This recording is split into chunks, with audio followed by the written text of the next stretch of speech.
देखिए, अब फिर से मैं एक बार फिर से सवाल बोलूंगा, हर बच्चे को समझ में आना चाहिए, कॉन्सेप्ट हर बच्चे का क्लियर होना चाहिए। रेणु अपने 6 दोस्तों के साथ गोलगप्पे खाने गई। दुकानदार ने उन्हें कुल 72 गोलगप्पे खिलाए।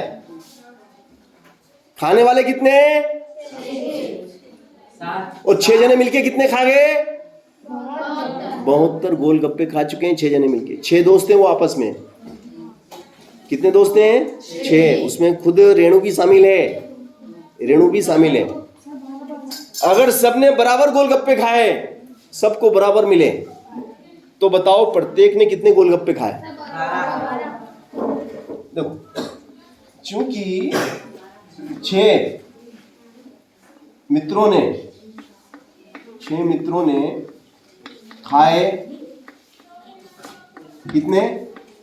12। 6 मित्रों ने खाए 12 गोलगप्पे। 6 मित्रों ने खाए 12 गोलगप्पे। इसलिए एक मित्र ने खाया, एक मित्र ने खाया, सॉरी 72। देखो गलती पकड़ ली ना तुम लोग, है ना? तो इसलिए दिमाग सही होना चाहिए। गलती वही पकड़ सकता है जिसका दिमाग मुकाम पे होगा, है ना? मुकाम पे अगर सही 60 जगह है तो बता देगा, बाकी सब वहां कर रहे थे, है ना? अब एक ने कितने खाए? एक कम खाएगा कि ज्यादा खाएगा? एक कम खाएगा, मतलब 6 जने मिलके कितना खाएंगे? तो एक ने तो कम ही खाए होंगे, है ना? एक ने तो कम ही खाए होंगे। तो 72 बटे 12, 72 बटे 6, 72 बटे 6, 72 बटे 6। अब क्या करेंगे? 72 में 6 का क्या करेंगे? भाग लगाएंगे। तो 72 में 6 का भाग लगेगा। 6 एकम 6, 7 में 6 गया 1, ऊपर से उतारा 2, 6 दूनी 12। तो एक मित्र को कितने गोलगप्पे मिले? 12। एक मित्र को 12 गोलगप्पे खाने को मिले। एक मित्र ने 12 खाए, दूसरे ने भी 12 खाए, तीसरे ने भी 12 खाए, चौथे ने भी 12 खाए, पांचवें ने भी 12 खाए, छठे ने भी 12 गोलगप्पे खाए। तो 12 12 12 12 छंग 72, 12 छंग 72। हो गया ना हिसाब बराबर? कठिन था क्या सवाल? सवाल को अगर पढ़ लोगे ना तो सवाल तुम्हें भले से करना नहीं आए, मगर जवाब तो तुम दे दोगे। सवाल अगर तुम्हें मान लो नहीं आ रहा करना कि करा कैसे है, क्या करना पड़ेगा, मगर तुम जवाब तो बता सकते हो कि सर 1 को 12 आएंगे सर। हिसाब लगाना आ जाना चाहिए। हिसाब लगाना आ गया तो समझ लो कि फिर तुम्हें कोई ठग नहीं पाएगा। स्कूल नहीं गए कोई दिक्कत नहीं, भाग लगाना नहीं सीखा कोई दिक्कत नहीं, गुणा करना नहीं सीखा कोई दिक्कत नहीं, मगर हिसाब करना सीख लिया। हिसाब करना सीख लिया। बहुत से अनपढ़ लोग कितना सही हिसाब करते हैं। अनपढ़ है मगर वो पढ़े लिखे से सही हिसाब कर देते हैं। पढ़ा लिखा भी मतलब कॉपी लीड मांगता है, लोग कॉपी दो ने, लीड दो ने, देखूंगा ने, यूँ करूंगा ने। और अनपढ़ व्यक्ति हवा में जाने कैसे जोड़ जुड़ा के इधर से गणित बिठा देता है, सवाल पूरा कर देता है। तो अनपढ़ व्यक्ति हिसाब लगाना सीख गया, समझेगी? उसको ना जोड़ आता है, ना घटाव आता है, ना गुणा आता है, ना भाग आता है, वो जानता ही नहीं है। उसको पहाड़े भी याद नहीं है मगर वो हिसाब लगा लेता है। अब मेरी मम्मी अनपढ़ है मगर हिसाब ऐसा करती है कि मैं मेरी मम्मी के हाथ जोड़ता हूँ। मेरी मम्मी 50 पैसे तक का हिसाब, 1 रुपये का भी अगर कहीं घपला हो गया, मतलब जो सामान खरीदा है और 1 रुपये का बैलेंस नहीं बन पा रहा तो वो 1 रुपया खा गया। जब तक दिमाग में चलता रहता, दिमाग में चलता रहेगा, खुद ही मन से हिसाब करती रहती, मन से बात करती रहती है। ये वहाँ दिए उसको 10 रुपये दिए, उसको 15 दिए, ऑटो वालों को दिए, मैजिक वाले को दिए, उस दुकान पे ये खरीदा, वहाँ हल्दी खरीदी, वहाँ धनिया खरीदा, वहाँ इतने इतने इतने ने सब जोड़ के ने फिर आखिरी में फिर मेरे को बोलती कि अरे बेटा राजा, अरे वो 1 रुपये वहाँ पे अपन ने कहीं कम जोड़ दिया। यानी कि मम्मी 1-2 रुपये को छोड़ो नहीं, जब तक नींद ही नहीं आए। मतलब ऐसे जिद्दी लोग हैं वो। अपन क्या सोचते हैं, वाह 4-5 रुपये हटाओ यार, कौन दिमाग माथा पच्ची करे, मगर वो उनका संतुलन बैलेंस सही साट नहीं बैठेगा टेबल के अंदर जब तक वो दिमाग लगाते रहते हैं। क्यों लगाते हैं? क्योंकि उनको संतुष्टि नहीं हो रही खुद से कि अपन ने कहाँ गलती कर दिया। तो ऐसा होना चाहिए भाई, कहाँ गलती कर दी। तो ऐसा नहीं है कि आप भाई पढ़ाई लिखाई होगी जब भी आप हिसाब सही कर पाएंगे। आप अनपढ़ भी कर सकता है, मगर उसके लिए उसको फिर दिमाग को डेवलप करना पड़ेगा, बार बार अभ्यास की जरूरत पड़ेगी उसको, है ना। चलिए अब अगला है 8/80। 8/80 बराबर 2/, अब बताओ इसमें क्या आएगा, इसमें क्या है, अब मैं जिससे पूछूंगा वो बताएगा, है ना। सीमा बेटा 8/80 बराबर 2/, इस खांचे में क्या आएगा, ये जो मैंने खाली ब्लैंक छोड़ दिया है इसके अंदर क्या आएगा। सीमा यहाँ 2 लिखा तो यहाँ कितना आना चाहिए, यहाँ 8 लिखा है, यहाँ 80 लिखा तो यहाँ 2, तो यहाँ कितना होना चाहिए 2/8। 2/8 बता, यहाँ 8 आना चाहिए, मतलब ऐसा होगा। फिर तू बता क्या आएगा, बता। हाँ 20। वेरी गुड, जीनियस, ताली बजाते इस बच्चे के लिए।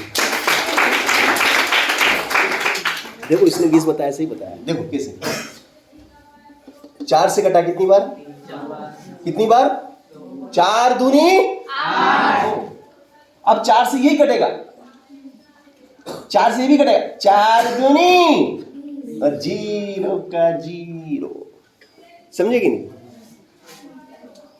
ये इसको कहते हैं समतुल्य भिन्न, ये इसके तुल्य, समझे कि नहीं। 80 में से 8 तो 20 में से 2, समझे कि नहीं। 80 बच्चे परीक्षा में बैठे, 80 बच्चे परीक्षा में बैठे, नौकरी 8 की लगी क्योंकि 8 ही पास होया। फिर परीक्षा हुई, फिर 20 बच्चे बैठे तो नौकरी 2 की लगी। फिर परीक्षा हुई, और परीक्षा में फिर बच्चे बैठे, कितने बैठे कि नौकरी 1 की लगी, 10। 10 में से 1, 10 में से 1, 20 में से 2, 30 में से 40 में से, और 80 में से 8। आगे गणित समझ में, ये गणित है। गणित ये कहती है मौखिक हो जाती चीजें मौखिक हो सकती है, उसको समझना पड़ेगा गहराई से कि 80 बच्चे परीक्षा में बैठे, नौकरी 1 की लगी, 20 बैठे तो 2 की लगी, और 80 बैठेंगे तो 8 की लगेगी। ये रेशियो पकड़ लिया, उसका रेशियो। चलो ठीक है, अब आगे चले अपन। तो यदि किसी आयताकार कार्ड देखा आपने, है ना। अभी तो शायद आप लोग लिखते नहीं होंगे, कि लिखते हैं अभी भी कार्ड, किसी को मौसी जी को, मौसा जी को, फूफा जी को, कार्ड। चलन खत्म हो गया कार्ड लिखने का, है। हाँ अब तो फोन से बात होती है ना। मैं लिखता था जब मैं स्टूडेंट लाइफ में था ना, हेलो, मैं जब छात्रावास में पढ़ता था तो मैं अपने मम्मी पापा को कार्ड लिखता था और लिफाफे लाल डब्बे में जाके डाल देता। स्कूल जाता तो बीच में लाल डब्बा दिखता, वहीं साइकिल खड़ी करता, बगल में ऊपर से डाल देता। तो पोस्टमैन फिर मेरे घर पे पहुंचा देता 4-5 दिन में, 4-5 दिन में मेरे घर आ जाता था। तो 1 रुपये का एक कार्ड आता था, वो है ना, खाकी कलर का, है ना। तो भैया वो इस टाइप का कार्ड हुआ करता था, इस टाइप का कार्ड होता था, इस टाइप, है ना, ठीक है ना। इस तरफ तो अपने अपना एड्रेस लिख देते थे अपने घर का, जहाँ अपने को पहुँचाना है, और इसके पीछे वाली जगह में अपन जो भी समाचार लिखना है अपन लिख देते थे, है ना। चलिए, तो ये आयताकार कार्ड है, इसकी लंबाई कितनी है 12, लंबाई कितनी 12, और चौड़ाई कितनी, चौड़ाई इसकी 8 सेंटीमीटर, लंबाई 12 सेंटीमीटर, चौड़ाई 8 सेंटीमीटर। तो कार्ड का परिमाप कितना होगा, इस कार्ड का परिमाप कितना होगा। पोस्ट कार्ड समझ लो इसको, पोस्ट कार्ड बोलते थे उसको, क्या बोलते थे, पोस्ट कार्ड। 1 रुपये का 1, और उसमें अपन समाचार लिखते थे कि पिताजी मेरी परीक्षा पास में आ गई है, मैं सुबह 5 बजे उठ जाता हूँ, फिर मैं 3 घंटे कंटिन्यू निरंतर पढ़ता हूँ, और इस विषय में इतनी तैयारी मैंने कर ली है, और इस विषय में मुझे थोड़ी कमजोरी है, इतने परसेंटेज के साथ में पास होने की संभावना है। अब परिमाप निकालना है। क्या निकालना है आपको? परिमाप निकालना है। परिमाप का मतलब क्या होता है राधा? परिमाप का मतलब क्या? परिमाप का अर्थ क्या होता है? नहीं, गलत। परिमाप का मतलब क्या होता है बेटा? बताओ। नहीं मालूम? तुम पढ़ नहीं रहा है ना? तुम्हारा दिमाग पढ़ाई में कम है। क्या नाम है तुम्हारा? आशीष है ना? पढ़ाई में दिमाग कम लगा रहे है ना? तो दिमाग लगा लो बेटा, है ना? क्योंकि अभी तो क्या है, ऑनलाइन पढ़ा रहे हैं हम, है ना? तो कविता, परिमाप का मतलब क्या होता है? परिमाप का शाब्दिक अर्थ क्या होता है बेटा राठौड़? परिमाप यानी रोटी सब्जी।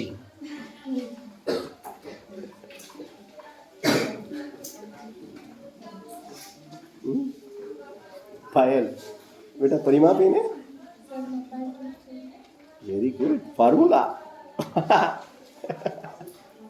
दादी, परिमाप यानी प्रिया, परिमाप मतलब सीमा को भी नहीं मालूम। एंड यू सोनू, चलो यू, हाँ बिल्कुल, ये बच्ची दिमाग रखती है, इसके पास दिमाग। तू बता बेटा, परिमाप मतलब क्या?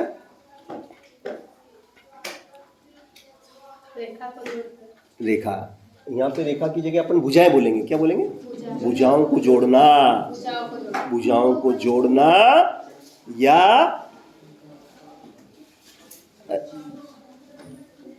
भुजाओं का योग, भुजाओं का योग करना, भुजाओं को जोड़ना, वो सब जो भी रिजल्ट आएगा वो परिमाप कहलाता है।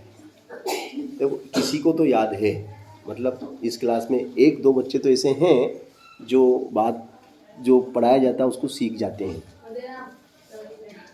और अगर एक भी बच्चा अगर सीख जाता है, मेरे सिखाने से अगर एक बच्चा भी सीखता है तो मेरा पढ़ाने का उद्देश्य पूरा होता है। क्योंकि एक को तो कम से कम एक तो सीख रहा है, समझे कि नहीं? तो बाकी के नहीं सीख पा रहे हैं तो दुख तो होता है ना?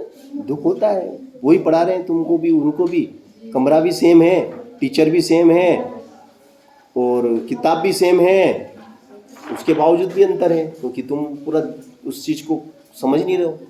तो भुजाओं का योग। कितनी भुजाएं इसमें? 4। यहाँ से लेके यहाँ तक की लंबाई कितनी है? यहाँ से लेके यहाँ तक की लंबाई कितनी है? तो कितने हो गए? देखो यहाँ से चले यहाँ तक तो 12 चले, फिर कितने? 8 चले, कितने हो गए? 20। फिर कितने चले? 12। तो कितने हो गए? 32। कितने? 32। फिर कितने चले? 40। तो कितने हो गए?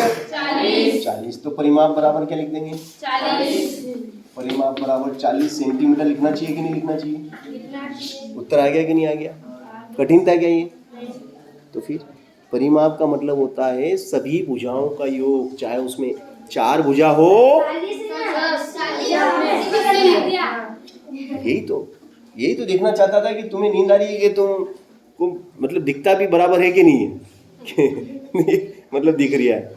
आप लोगों की आंखें अच्छी हैं। तो आप लोगों ने बताया कि 80 लिख दिया, 40 लिखना था। तो ये कौन बता सकता है? जिसको दिखेगा वही तो बताएगा, है कि नहीं? क्यों आशीष, तुमने नहीं बताया बेटा? बताया। चलो, तो चारों भुजाओं का योग क्या कहलाता है? परिमाप कहलाता है। अब इसमें 3 भुजा होती तो तीनों को जोड़ लेते हैं, 10 भुजा होती तो 10 ही भुजा को जोड़ते हैं। जितनी भुजाएं सबको जोड़ लो तो परिमाप आ गया। बात कॉन्सेप्ट क्लियर हुआ कि नहीं हुआ? है? गेलो तुम्हारा कॉन्सेप्ट क्लियर हो रहा है कि नहीं हो रहा है? ये तो आता था तुमको, तो इस तुम पढ़ा दो, फिर ये सवाल तुम ही करा दो है? चलो तुम्हें भी मौका देंगे, है ना? मौका मिलेगा तुमको, क्योंकि अब मैं आप लोगों से ही बोर्ड पे सवाल करवाऊंगा और आप ही लोगों को पढ़ाना है। आप लोगों के माध्यम से अपन शिक्षा का प्रचार प्रसार करेंगे। चलो अगला है आपका क्वेश्चन। एक लाइब्रेरी, लाइब्रेरी का नाम सुना कि नहीं? लाइब्रेरी का मतलब क्या होता है? हाँ, पुस्तकालय, वाचनालय, वाचनालय या पुस्तकालय। एक लाइब्रेरी में कुल 269 अलमारियां हैं। अलमारी कितनी है? 269 अलमारियां, 269 है। अब 269 अलमारियां हैं और यदि एक अलमारी में 35 किताब रखी है, एक में कितनी किताब है? 35। एक अलमारी में 35 किताब आती है। एक अलमारी में, एक अलमारी में किताब, एक अलमारी में कितनी किताब है? 35। एक अलमारी में कितनी किताब है? 35। एक अलमारी में 35 है, तो बताओ 2 में कितनी हो गई? 2 अलमारी होगी तो कितनी किताब हो जाएगी कुल? और 3 अलमारी हुई तो क्या मतलब किताबें बढ़ती जा रही है, तो ज्यादा होती जा रही है ना किताबें, तो ज्यादा के लिए क्या करते हैं? गुणा करते हैं। तो 269 में 35 का गुणा कर देंगे, या लिख देंगे एक अलमारी में 35 है, एक अलमारी में 35 है, इसलिए 269 अलमारी में, 269 अलमारी में कितनी किताबें होंगी? तो इसमें 35 का गुणा कर लो। 9415 है?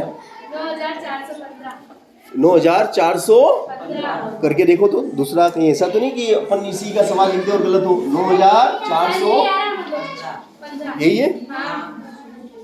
देखो आप लोगों ने कर भी लिया, मतलब कहने का अभिप्राय मेरा यही है